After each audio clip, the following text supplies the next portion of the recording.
Hi everyone, I thought it would be kind of interesting to take a look at partial differentiation.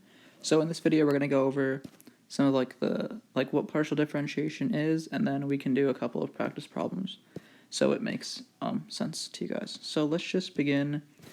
Let's just start with a practice problem, and then hopefully as I explain working through it, it'll make sense what I'm actually doing here. So we can say this equals f of x, y, z. So partial differentiation is something that you're probably going to encounter in a third semester calc class, perhaps. But it's actually really simple. So the first thing that you want to know is some little notation. So this here, this weird curl D, denotes a partial derivative. So this would be you can't see this right here, would be like a partial with respect to x.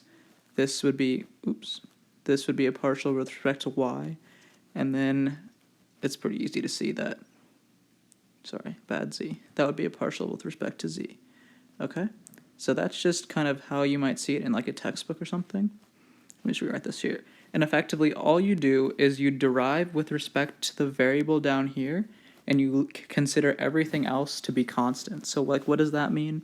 So when we're deriving the partial derivative with respect to x for this f of x, y, z, what we're going to do is we're going to let everything, so the y and the z, be a constant, and we're just going to derive with respect to x. So let's derive 5x squared with respect to x. That'll be 10x plus 4y squared with respect to, when we're doing a partial derivative, we consider y to be a constant, so the derivative of a constant is 0. And then same thing with z, we consider that to be a constant, so it's 0, so it's just 10x. Let's do this with y. So 5x squared, we consider x to be a constant, right, since we're deriving the partial derivative with respect to y. So then it'll be 0 plus, what's 4y squared? That's just 8y, and I'm just using the power rule for that one. And then 3z to the cube. Since z is a constant, z will just be 0. Now when we're doing the partial derivative of z, x and y are constants. 0 plus 0 plus 9 z squared. So that was just power rule that I used there. But hopefully you kind of see what we're doing. It's not really that hard. Once you know how to do normal derivatives, partial derivatives are not really anything foreign, so that's nice. We'll go through one tougher problem, and then I think you viewers will be okay. So let's let f of x, y, z equal 4x cubed y squared minus e to the z y to the 4. I think that's good enough.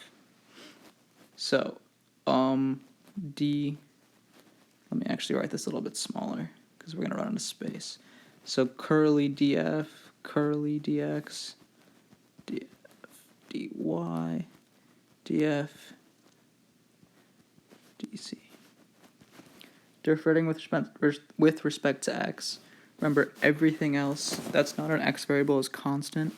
So 4x cubed times y squared is just a constant. So if we kind of think about what we do normally, we'll just leave this y squared alone in this case. So it'll be 12x squared y squared. Do you see what I did there? This y squared, since it's tacked on to something that's being differentiated, we'll leave it as a constant. And then subtract e to the z times y to the 4th. Those are both constants, so it'll just be 0. Okay, so now with y, we're going to do the exact same thing we did on the left side, but now we're differentiating with respect to y, so it'll be 8x cubed y to the 1st, I'll just write that in, minus 4e to the z y cubed. Okay, so I'll just reiterate this one more time so it's kind of clear for you guys. Because this is a little bit of a product, it's the product of a variable, and then this negative ez is just a constant, right? So when we're deriving a variable times a constant with product rule like this, that's why we can legally tack on this e to the z here, okay? So when it's alone and we're deriving a constant, it'll obviously be 0. But if we're doing something like 5x squared, and we're taking the power rule of that, it's not like 0 times 2x, right? It's 5 times 2x, which is why we get the 10x, okay? I thought that was an important distinction to make, so that's why I took a look at that. Okay, let's finish off with the partial of f or the partial of z. So in this first term, in the leftmost thing, there's no z, so we'll just obviously be 0. E to the z is just negative. E to the z is just negative.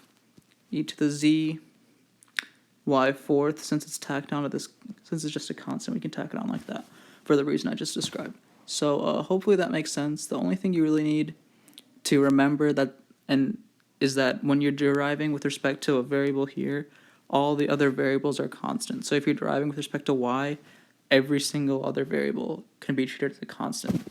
And that's pretty much it. I hope I helped.